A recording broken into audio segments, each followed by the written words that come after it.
Mi nombre es doctor José Armando Barrios de León.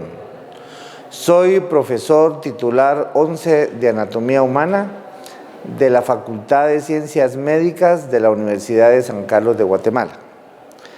En esta oportunidad vamos a exponer la clase de neuroanatomía, que la vamos a dividir en dos fases. En una parte esquemática explicativa en el pizarrón para que se entiendan los esquemas y facilitarle al estudiante el aprendizaje de esta neurociencia.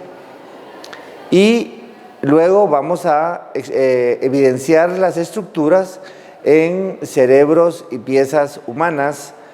Para poder entender la neuroanatomía, tenemos que comprender cómo se desarrolla lo que es el tubo neural. Entonces, a partir del tubo neural se van desarrollando todas las estructuras de lo que va a formar el sistema nervioso central. El primer paso es que durante la formación fetal se comienza a desarrollar lo que se llama la placa neural. Entonces le llamamos la placa neural. 2. La placa neural va a desarrollando lo que se llama un surco, ¿verdad? Y este surco también le llamamos el surco neural. Este surco neural se va engrosando en lo que es su parte inferior, en esta parte, y luego se cierra formando lo que es directamente el tubo neural. El tubo neural que básicamente va a desarrollar un espacio en el centro en el cual se van a desarrollar directamente la zona ventricular. Esto ya lo consideramos como tubo neural. Y el tubo neural va a tener una placa. Esta placa es una placa posterior del tubo neural, de donde se van a originar todas las estructuras que se van a encargar de la sensibilidad del cuerpo humano. O sea que aquí se va a desarrollar la sensibilidad. El tubo neural va a desarrollar también una zona que se llama el surco limitante. Del surco limitante se van a originar todas las actividades vegetativas, ¿verdad?, autónomas que va a desarrollar directamente el cuerpo humano. Todo lo vegetativo. Y a esta placa de acá le vamos a llamar la placa del suelo. Y la placa del suelo se va a encargar del aspecto de la motricidad. Esto es anterior y se va a encargar del aspecto de la motricidad de lo que va a ser el cuerpo humano. Y en el centro, esto va a ser lo que es el conducto neural, de donde se van a originar los ventrículos y todo lo que va a ser la circulación del líquido cerebroespinal. Del tubo neural se originaron 3 vesículas. Una vesícula anterior, una vesícula media y una vesícula posterior. Y luego se desarrolló una cauda una cauda, que es la que le va a dar origen directamente a la médula espinal. A esto le llamamos la vesícula anterior. Esta sería la media y esta sería la vesícula posterior. Y esto sería la cauda o la parte terminal de lo que será. Esto ya es lo que se estructuró directamente del tubo neural. En la vesícula anterior, básicamente se va a desarrollar lo que es el posencéfalo. En la vesícula media se va a desarrollar el mesencéfalo y en la vesícula posterior el romboencéfalo. Y luego de la caudequina se va a desarrollar lo que es la médula espinal. Tenemos ya estructurado nuestro tubo neural y entonces tenemos que saber qué estructuras se van a desarrollar de estas tres vesículas, que son las vesículas primarias que le van a dar origen al sistema nervioso central. Del posencéfalo vamos a tener que aquí se va a desarrollar directamente lo que es el telencéfalo. ¿Qué va a abarcar el telencéfalo? El telencéfalo abarca lo que es hemisferios cerebrales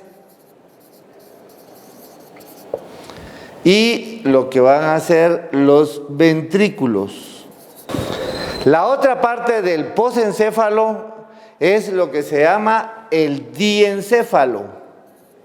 El diencéfalo va a ser la parte más inferior directamente de lo que se va a originar de esa vesícula y va a dar origen a lo que es la zona relacionada con el tálamo, el epitálamo, el hipotálamo y el subtálamo.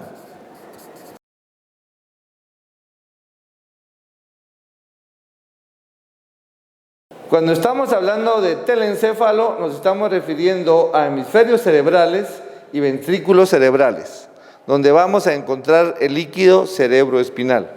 Y cuando estamos hablando de diencéfalo, lo estamos relacionando con todo lo que está relacionado con lo que es nuestro principal núcleo, que es el tálamo. Entonces nos vamos a referir al tálamo, al epitálamo, al hipotálamo y al subtálamo. Cuando nos enfocamos a la vesícula media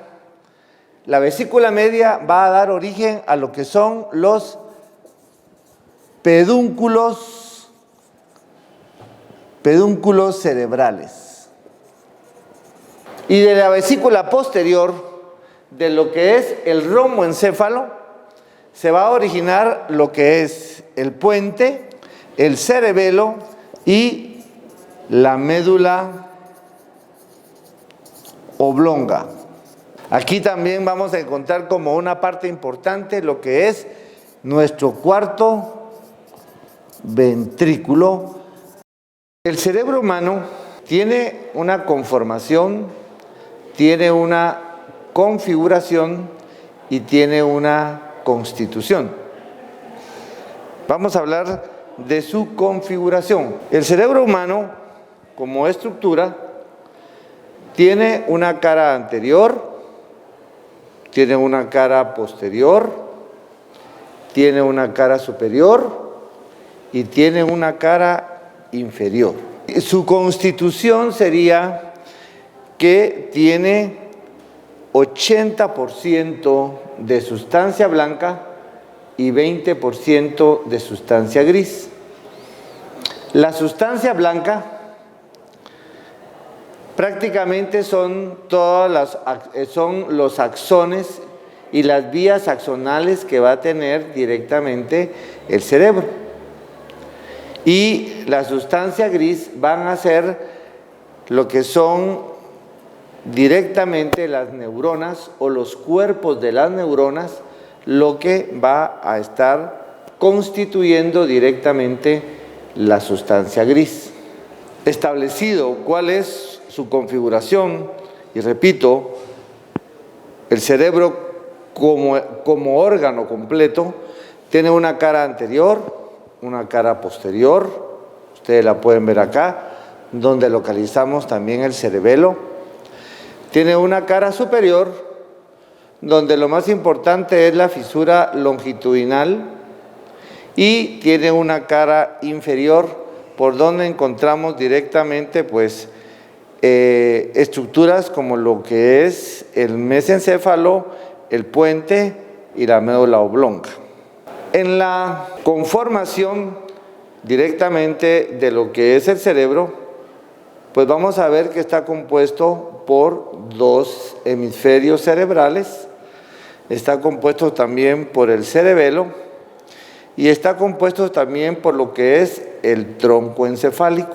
El cerebro también tiene polos y tiene un polo anterior que es el polo frontal, tiene un polo posterior que es el polo occipital y tiene un polo lateral que es el polo temporal.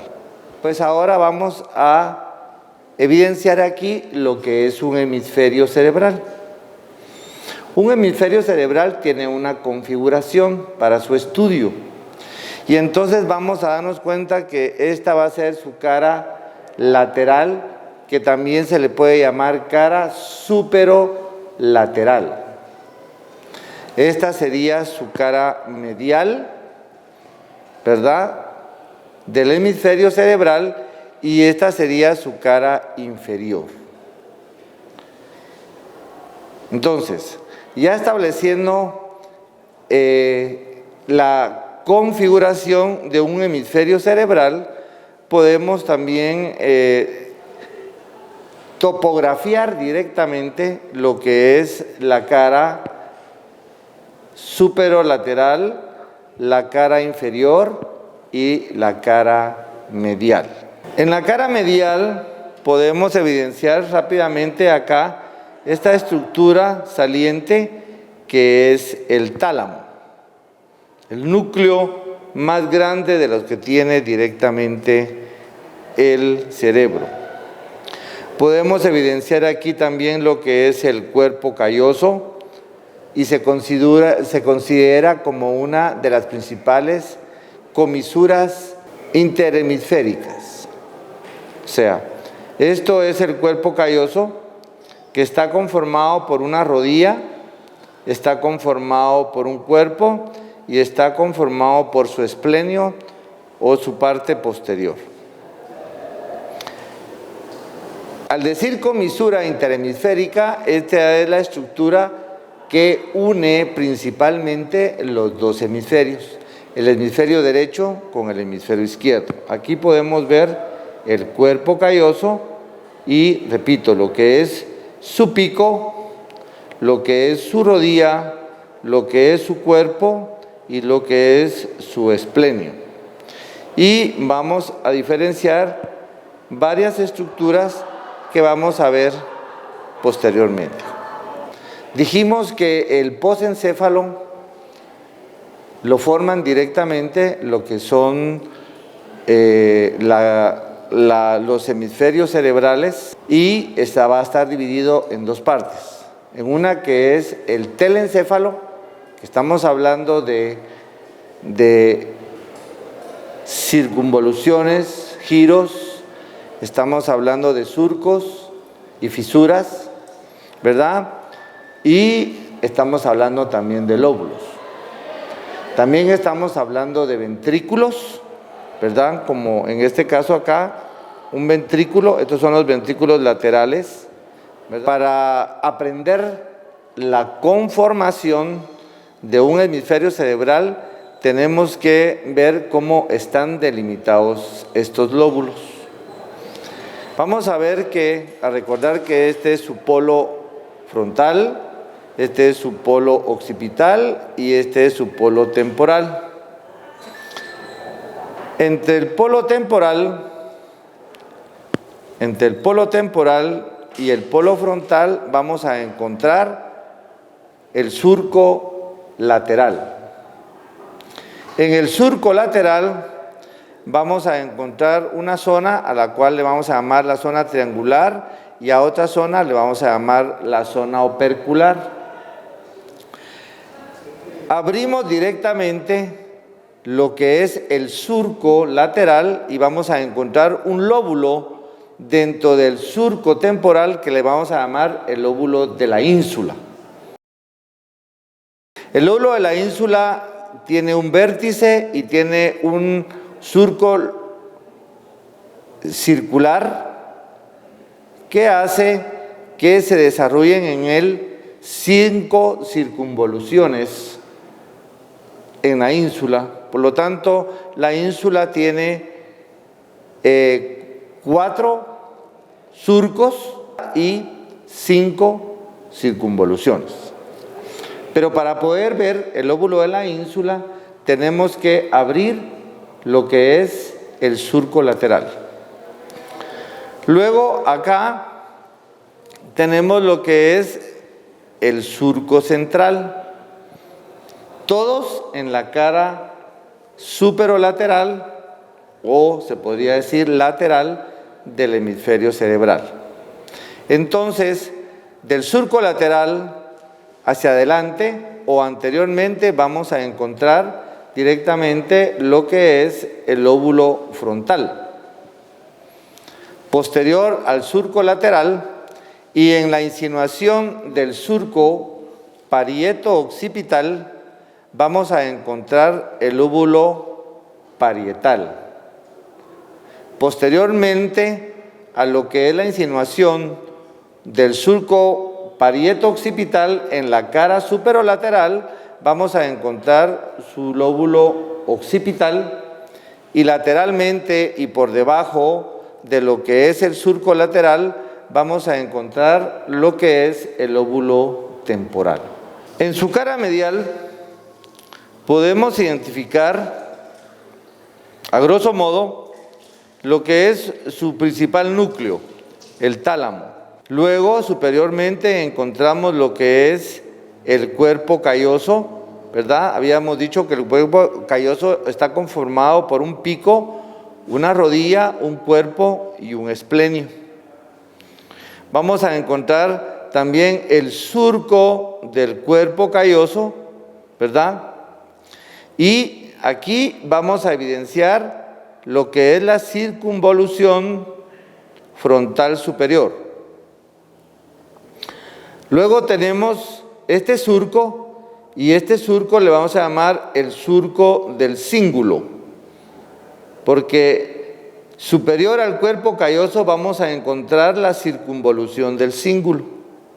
Entonces aquí tenemos lo que es el surco del cíngulo, ¿verdad? Que va a delimitar directamente la zona frontal. Aquí tenemos entonces lo que es el surco parieto-occipital, que nos va a delimitar lo que es la zona parietal o el ovolío parietal, y luego tenemos el surco calcarino en la zona occipital. El surco parieto-occipital y el surco calcarino van a delimitar una zona a la cual le vamos a llamar la cuña. Entonces, jóvenes, viendo esta cara y viendo aquí el tálamo, lo que está por detrás del tálamo o posterior al tálamo le vamos a llamar epitálamo. Lo que está anterior e inferior al tálamo le vamos a llamar el hipotálamo, y lo que está inmediatamente inferior al tálamo le vamos a llamar el subtálamo. ¿Qué representa el tálamo? el epitálamo, el hipotálamo y el subtálamo, todo lo que es el diencéfalo. Cada hemisferio va a tener un lóbulo frontal, un lóbulo temporal, un lóbulo parietal, un lóbulo occipital y un lóbulo de la ínsula. Entonces, como podemos ver, cada parte está relacionado directamente con lo que es el neurocráneo, ¿verdad? Estas partes de acá. Y también logramos identificar pues que estos lóbulos frontal, temporal, parietal están delimitados directamente por surcos. La ínsula, como les digo, es un lóbulo que hay que abrir o opercular lo que es directamente el surco lateral para poderlo ver. Ahora diferenciemos todo esto de lo que es directamente el tronco encefálico. ¿Y cómo va a estar conformado el tronco encefálico? Conformación del tronco encefálico. El tronco encefálico va a estar conformado directamente por lo que es los pedúnculos y los colículos cerebrales. Aquí es donde regresamos a la parte inicial de la clase y decimos, ¿dónde localizo los pedúnculos cerebrales y los colículos cerebrales? Los ubico en lo que es el mesencéfalo. O sea que el tronco está conformado directamente por el mesencéfalo, por lo que es el puente y por lo que es la médula oblonga. ¿Se dan cuenta? Vamos a hacer un pequeño esquema aquí, donde vemos que el cerebro va a estar sostenido directamente por dos estructuras. Esta es una vista anterior, este es un surco, y a esto le vamos a llamar directamente el mesencéfalo. Luego, acá vamos a tener una estructura, acá, que le vamos a llamar el puente. Estos son los pedúnculos cerebrales. Esto es el puente y esto va a ser la médula oblonga y es lo que directamente va a conformar el tronco encefálico. No participa el cerebelo. El cerebelo no es parte del tronco encefálico. En este espécimen humano vamos a identificar, como habíamos dicho, lo que es sus polos anteriores o frontales, sus polos posteriores o occipitales, sus polos laterales o temporales, y vemos que en la cara superior vamos a identificar una fisura a la cual le vamos a llamar la fisura longitudinal superior. Esta fisura longitudinal superior se inserta desde donde está la cresta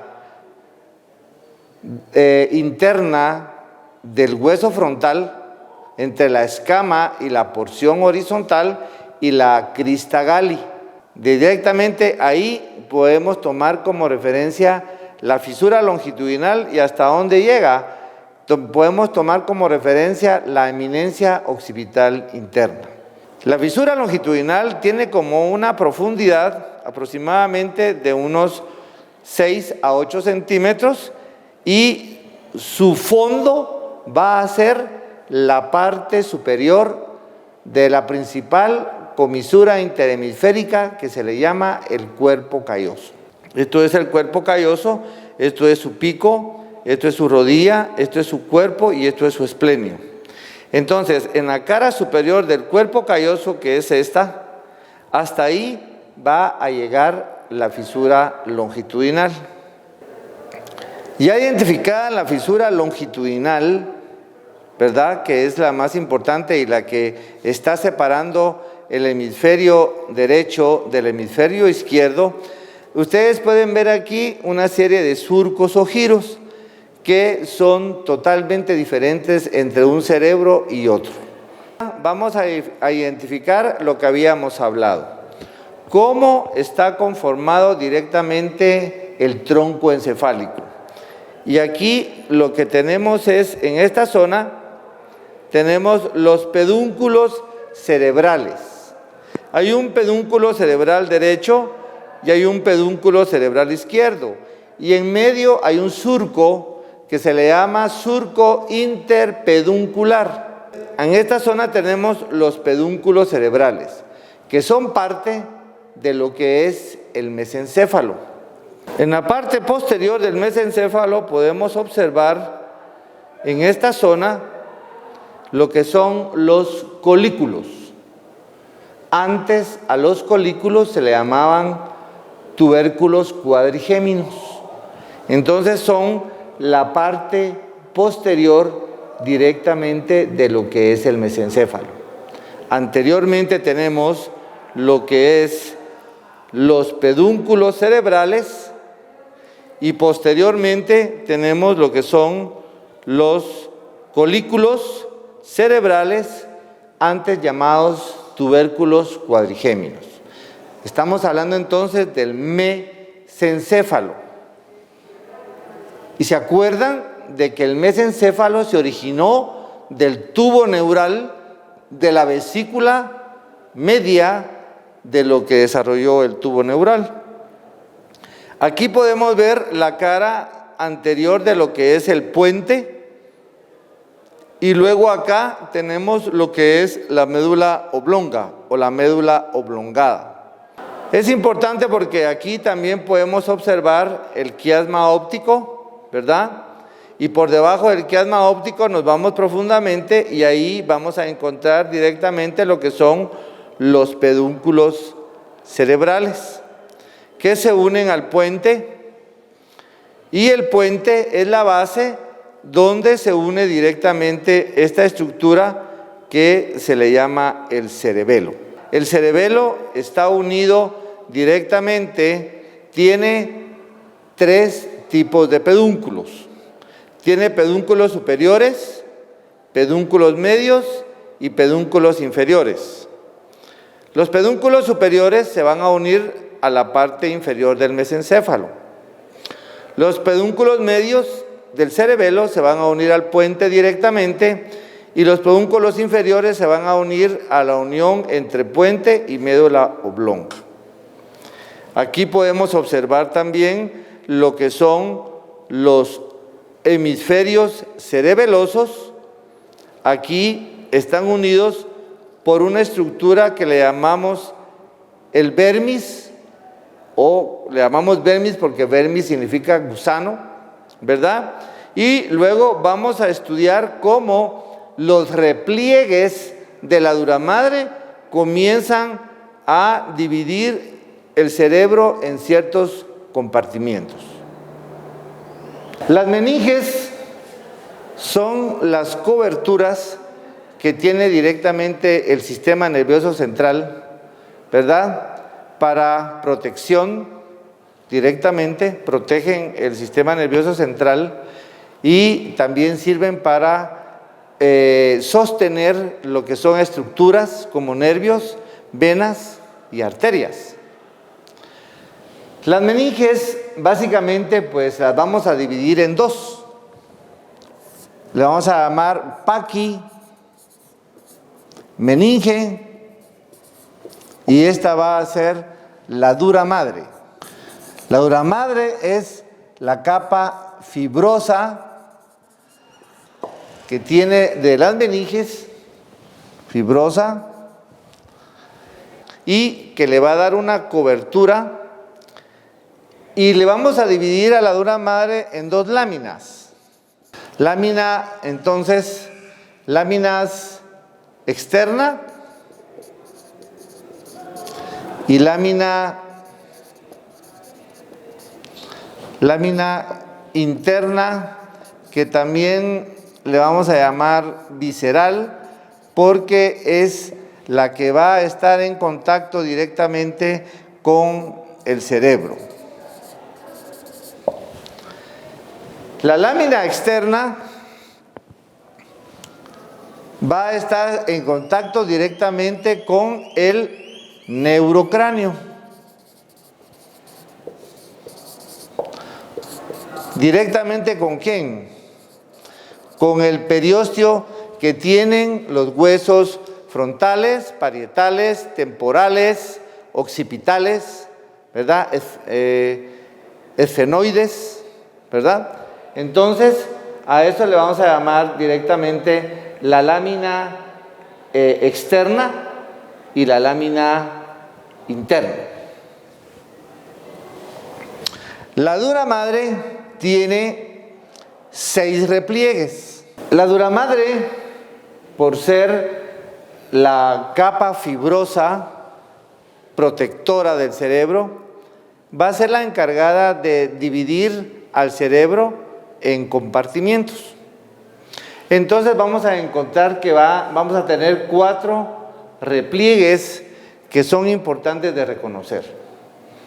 Uno es el falce del cerebro. El falce del cerebro va a estar directamente en todo lo que es la fisura longitudinal. Recuérdense que anteriormente a la palabra falce se le decía os del cerebro. Y entonces es la encargada de separar el hemisferio derecho del hemisferio izquierdo y va a abarcar toda la fisura longitudinal hasta la cara superior de lo que es el cuerpo calloso. Va a separar completamente los dos hemisferios. El tentorio del cerebelo, que también se le llama la tienda de campaña, va a dividir lo que son los lóbulos occipitales de los hemisferios cerebelosos. Se va a ubicar entre ellos dos, ¿verdad? Y entonces va a dividir toda la estructura a partir de lo que es el tentorio del cerebelo en 2 zonas. Una zona supratentorial y en otra zona que es la infratentorial. La zona supratentorial es lo que va a estar relacionado directamente con los lóbulos occipitales, porque está arriba del tentorio. Y la zona infratentorial es lo que está del cerebelo hacia abajo. Esas son las 2 zonas o los 2 compartimientos en que va a dividir el tentorio. El tentorio significa techo de una estructura, tento o lo superior. El tercero es el falce o os del cerebelo, que se va a relacionar directamente entre los 2 hemisferios cerebelosos, directamente donde está la unión de los 2 hemisferios cerebelosos a través de una estructura que le vamos a llamar el vermis cerebeloso o del cerebelo. Y el cuarto repliegue va a ser directamente el diafragma de la silla turca. El diafragma de la silla turca, como se acuerdan, la silla está ubicada directamente entre lo que son las clinoides anteriores, clinoides posteriores, respaldo de la silla y la fosa hipofisiaria. El diafragma de la silla turca básicamente va a va a ser un diafragma, pero que no está totalmente cerrado.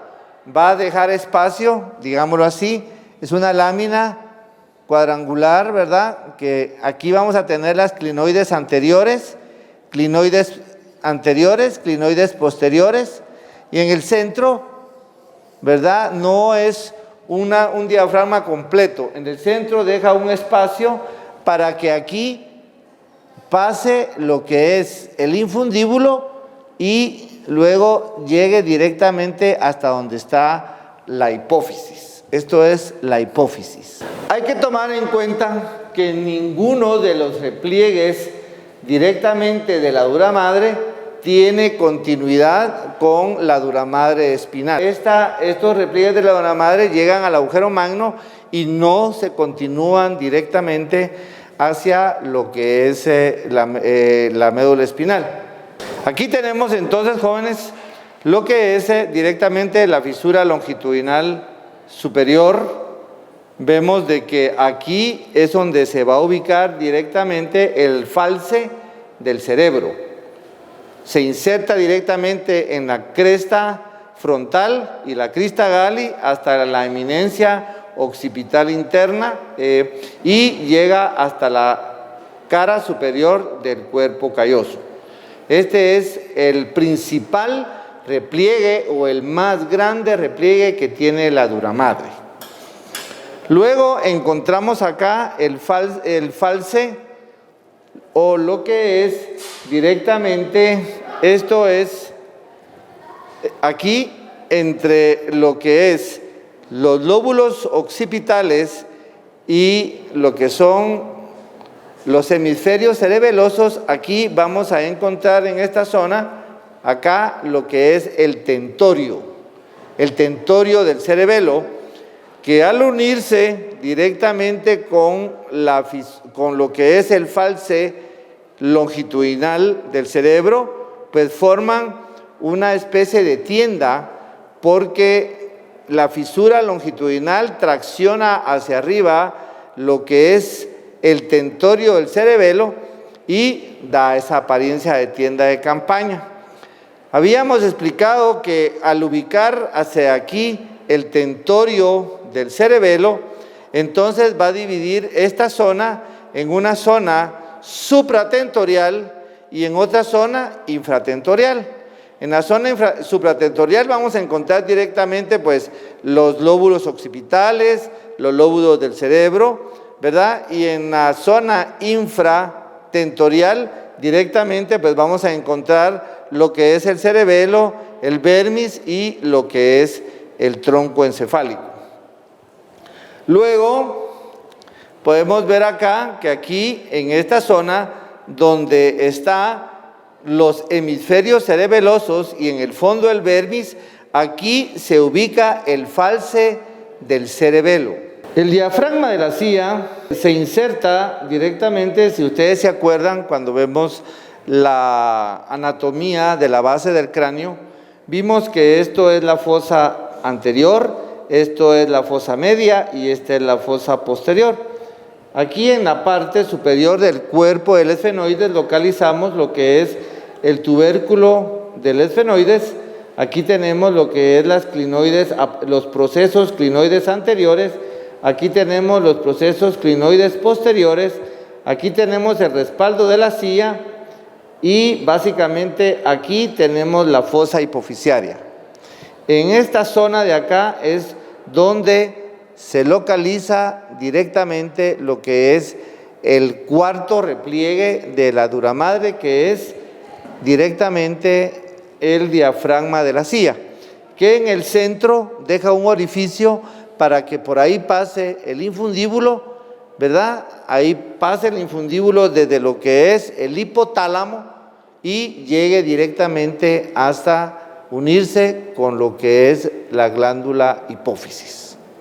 La aracnoides, por su nombre aracnoides, parecido a una tela de araña, pues le llamamos que es la capa intermedia de las meninges que se va a originar del mesénquima.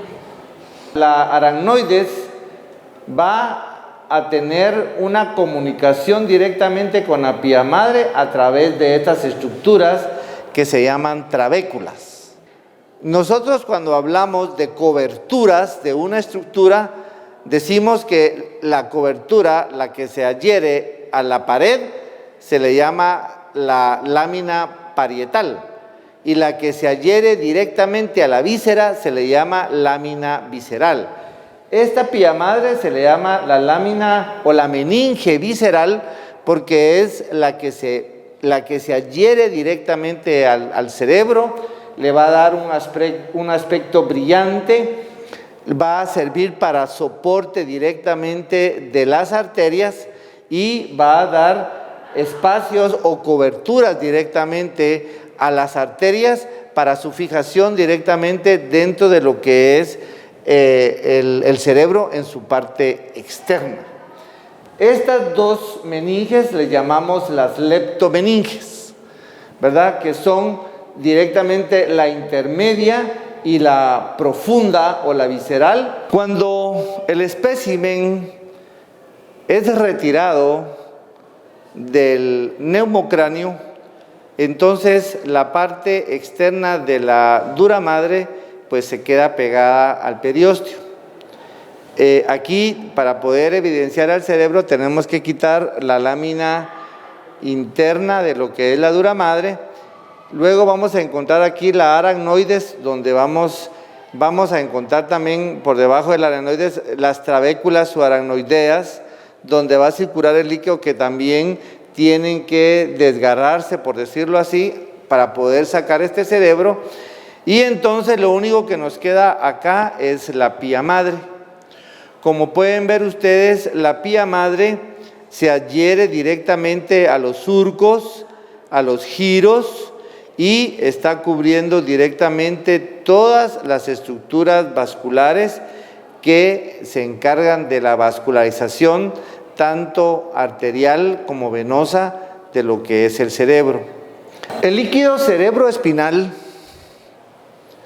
es el que se encuentra directamente en lo que es el espacio subaracnoideo, metido entre las trabéculas subaracnoideas que le dan protección y soporte directamente a las estructuras que están metidas dentro de la cavidad craneana. Se dice que una persona normalmente produce entre 400 a 500 mililitros al día de líquido cerebroespinal. Constantemente el líquido se está recambiando y esto lo hace a través de unas estructuras que se llaman las granulaciones subaracnoideas, que son las encargadas de intercambiar directamente este líquido en varias zonas, especialmente en la zona donde está el seno sagital y en donde está directamente también los senos petrosos. O sea que se produce directamente en las células ependimarias, que son células modificadas de los plexos coroideos. ¿Dónde localizamos plexos coroideos? Los plexos coroideos son estructuras, ¿verdad?, que están rodeadas de pía madre, y se encargan directamente de la producción, y los encontramos en el primero, segundo, tercero y cuarto ventrículos. El primer ventrículo es el ventrículo lateral derecho en el hemisferio. El segundo ventrículo es el lateral izquierdo en el hemisferio izquierdo. El tercer ventrículo está entre los hemisferios. Para explicar esto, podríamos decir que un hemisferio tiene un tálamo derecho, y el hemisferio izquierdo tiene el tálamo izquierdo. Y entre los dos tálamos ahí en esa zona intertalámica, ahí localizamos directamente el tercer ventrículo. Y el cuarto ventrículo lo vamos a localizar, el cuarto ventrículo lo vamos a localizar directamente entre la médula oblonga y el puente. Ahí vamos a localizar directamente el cuarto ventrículo. Entonces, cada uno de estos ventrículos va a producir el líquido cerebroespinal que va a ser reabsorbido o intercambiado en las granulaciones subaracnoideas que se localizan alrededor o periféricamente de lo que es el seno sagital, y también lo podemos encontrar en la parte petrosa del hueso temporal. Ahí se reabsorbe el líquido cerebroespinal. Entonces también lo encontramos en los entornos de todas las estructuras, al entorno de los hemisferios, en las fisuras longitudinales, en los surcos, en los giros. Ahí vamos a localizar directamente nuestro líquido en todo lo que va a ser directamente el tronco encefálico, y entonces va a ser producido, y entonces va a estar de los ventrículos laterales, que dijimos que el uno estaba en el hemisferio, en el centro del hemisferio derecho, y el 2 en el centro del hemisferio izquierdo, y de ahí va a pasar a lo que es el tercer ventrículo, por medio de un agujero que se le llama agujero interventricular. Ese agujero interventricular está comunicando los dos ventrículos laterales hacia lo que es el tercer ventrículo. O sea que existe un agujero interventricular para lo que es el ventrículo lateral derecho y un agujero para el ventrículo lateral izquierdo, que va a comunicar directamente hacia la zona intertalámica que está en el centro, y ahí vamos a localizar el tercer ventrículo. El tercer ventrículo no hay mayor problema, jóvenes, está en el centro del cerebro, entre las dos estructuras talámicas que los vamos a ver. Luego va a haber una comunicación del tercer ventrículo del cerebro hacia lo que es el cuarto ventrículo. El cuarto ventrículo lo vamos a localizar directamente entre la médula oblonga y el puente. Lo vamos a ver ahorita en una estructura. Ahí vamos a localizar el cuarto ventrículo, ¿verdad? Este va a ser nuestro cuarto ventrículo. El líquido entonces va a pasar ahí del tercero al cuarto ventrículo por medio de un acueducto o un conducto que atraviesa el mesencéfalo. Y por lo tanto yo le voy a poner aquí conducto o acueducto mesencefálico. En el cuarto ventrículo, directamente, ahí el líquido pues tiene dos vías, ¿verdad? Una es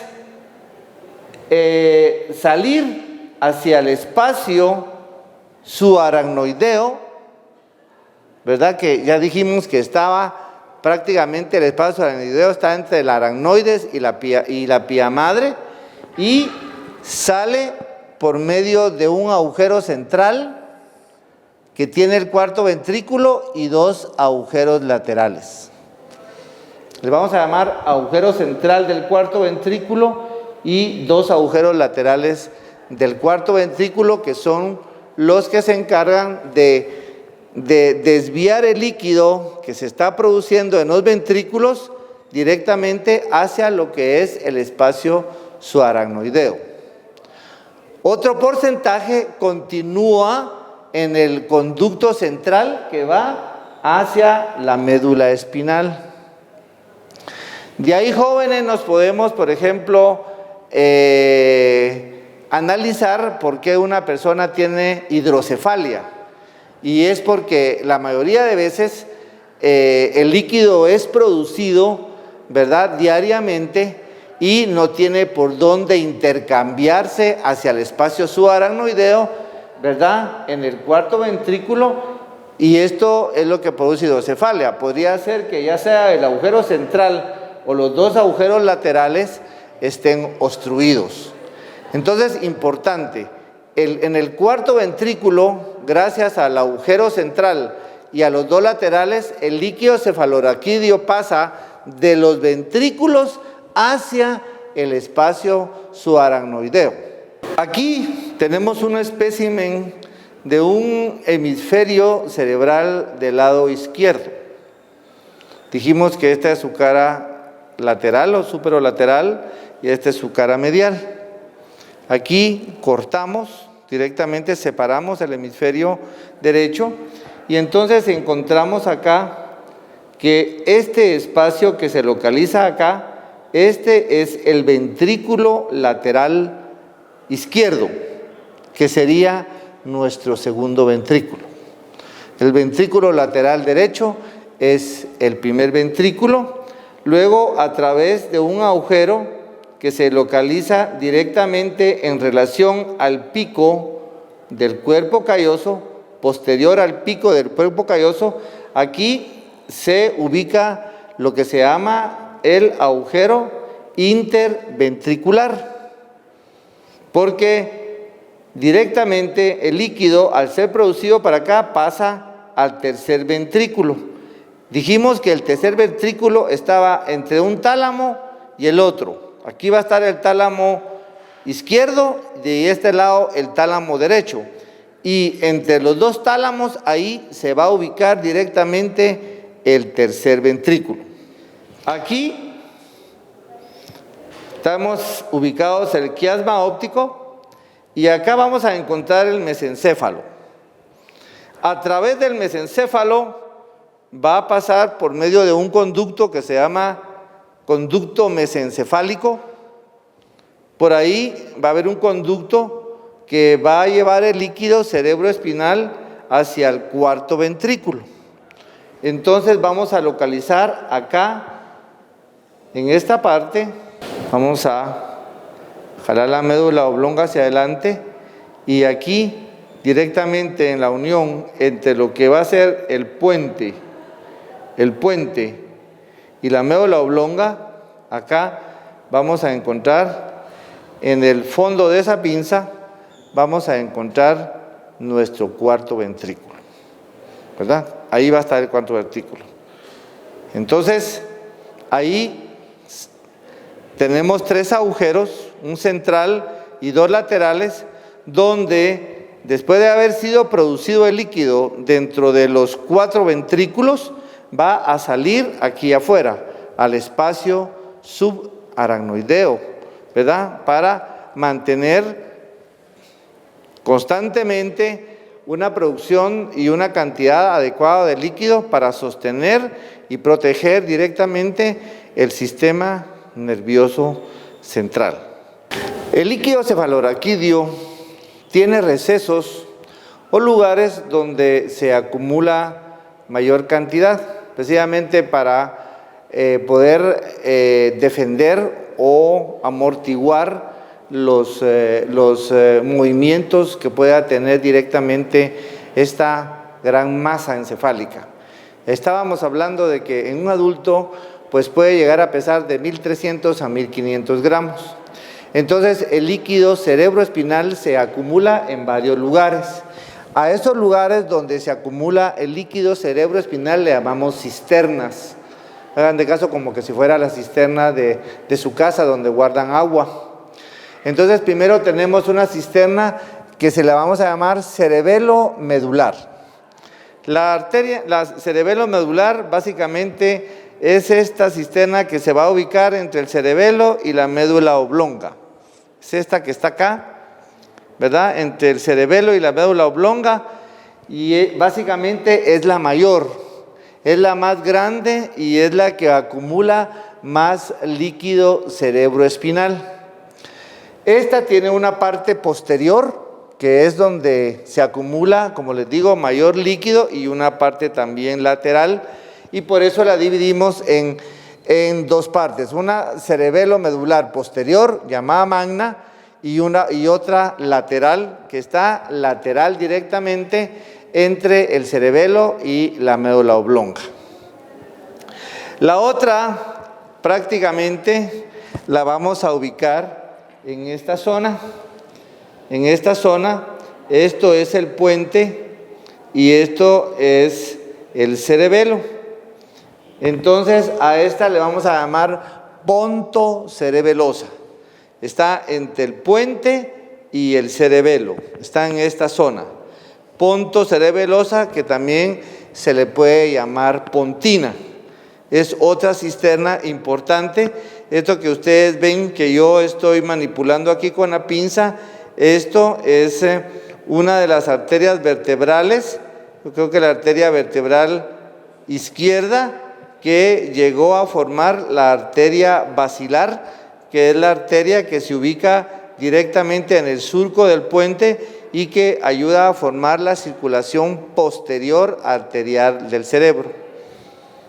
La otra la vamos a ubicar en esta zona, le vamos a llamar interpeduncular, porque está entre los pedúnculos cerebrales. Interpeduncular, recuérdense que hay un pedúnculo cerebral derecho, un pedúnculo cerebral izquierdo, hay un surco interpeduncular y en ese surco interpeduncular encontramos la cisterna interpeduncular.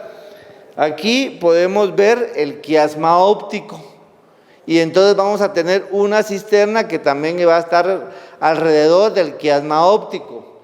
Y esta cisterna tenemos que una es anterior y otra es posterior al quiasma óptico. Por eso se divide en quiasmática anterior y quiasmática inferior.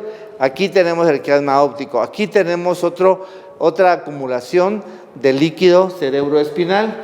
Y la de Ambiens, que la de Ambiens básicamente la vamos a localizar aquí posteriormente y va a estar ubicada lateralmente a lo que es el mesencéfalo, a la parte posterior de lo que es el mesencéfalo o lo que son directamente los pedúnculos cerebrales. La cisterna de Ambiens puede continuarse con esta cisterna que se llama cuadrigémina. En un esquema que en una vista lateral aquí vamos a tener el pedúnculo cerebral, lo que le vamos a llamar directamente el mesencéfalo. Mesencéfalo. En el centro vamos a tener el conducto mesencefálico. Aquí vamos a tener directamente el puente y aquí vamos a tener lo que es directamente la médula oblonga. Lateralmente a los pedúnculos cerebrales, aquí vamos a tener directamente pues la cisterna de Ambiens. Pero en la parte posterior del mesencéfalo vamos a tener dos salientes, una anterior y otra posterior. Y a esto le vamos a llamar colículos, pero otros le llaman tubérculos cuadrigéminos. Entonces, acá al mesencéfalo se le llama pedúnculo cerebral y acá le vamos a llamar colículos cerebrales. Entonces, la cisterna de Ambiens va a estar lateral directamente a lo que es el mesencéfalo, en esta parte, lateral al mesencéfalo, aquí, y se puede continuar directamente a lo que van a ser los colículos cerebrales que se dividen en dos anteriores y dos posteriores. Los colículos mesencefálicos que están en la parte posterior del mesencéfalo.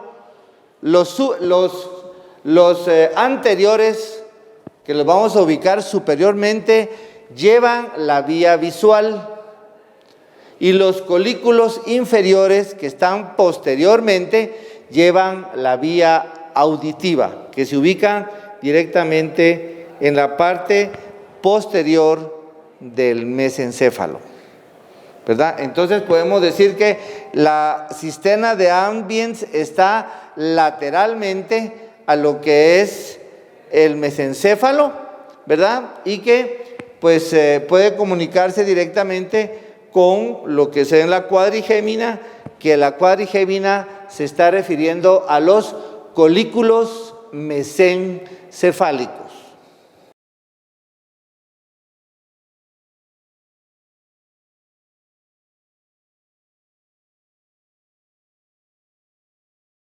La circulación del cerebro básicamente la vamos a dividir en anterior y en posterior. Para su estudio, algo que le va a dar la circulación en toda la zona anterior y todo lo que va a llegar a la parte posterior. Para eso tenemos que saber que la principal arteria que llega al cerebro es a través directamente de la arteria carótida interna. La carótida interna se va a encargar directamente de la parte anterior. La arteria basilar se va a encargar de la parte posterior. Bueno, la carótida interna va a dar un ramo importante que es la arteria cerebral anterior, que es una de sus arterias terminales. Y la otra, que la vamos a sacar de este círculo, se va a llamar la arteria cerebral media.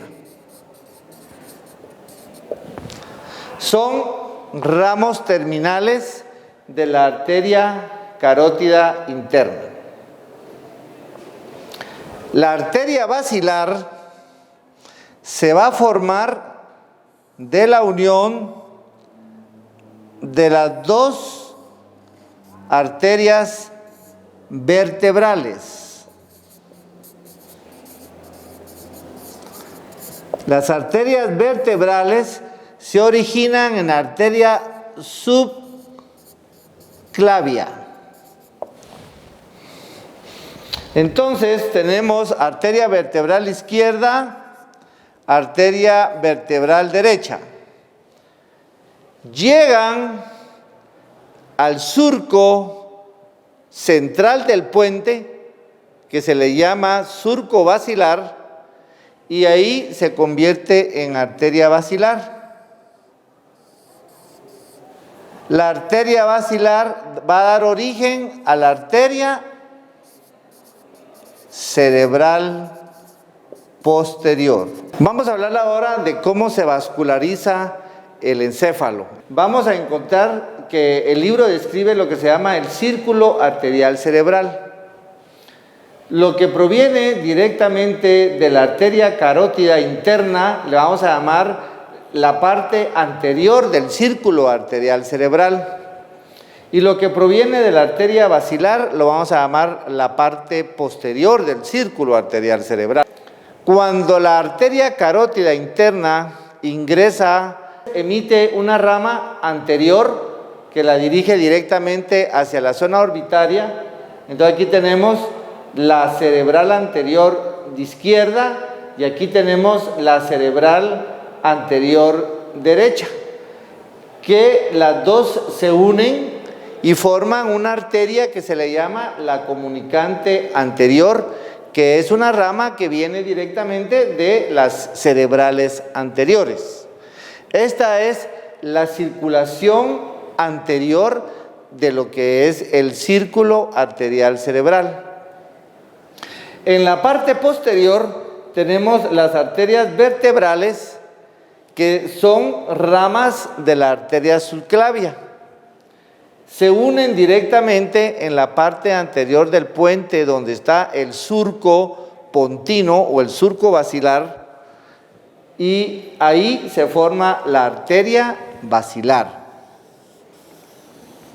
Aquí tenemos las arterias vertebrales que vienen de la subclavia, se forma la arteria basilar y la arteria basilar va a dar la arteria cerebral posterior. La arteria cerebral posterior es rama terminal de la arteria basilar. Entonces, de la cerebral posterior va a salir una rama que la vamos a llamar comunicante posterior. En este caso sería comunicante posterior derecha. Esta comunicante posterior derecha es rama de la arteria cerebral posterior. Y luego aquí tenemos la comunicante posterior izquierda. Y de esa forma, entonces se completa el círculo arterial cerebral. Sucede que es importante conocer este círculo porque, por ejemplo, si hubiera un daño por trauma a la arteria carótida izquierda, obviamente el cerebro no va a dejar de percibir circulación porque obviamente utiliza el círculo para poder vascularizarse, ¿verdad? Lo mismo pasaría directamente con una lesión de la arteria carótida interna o una lesión directamente de la arteria vertebral o de la arteria basilar.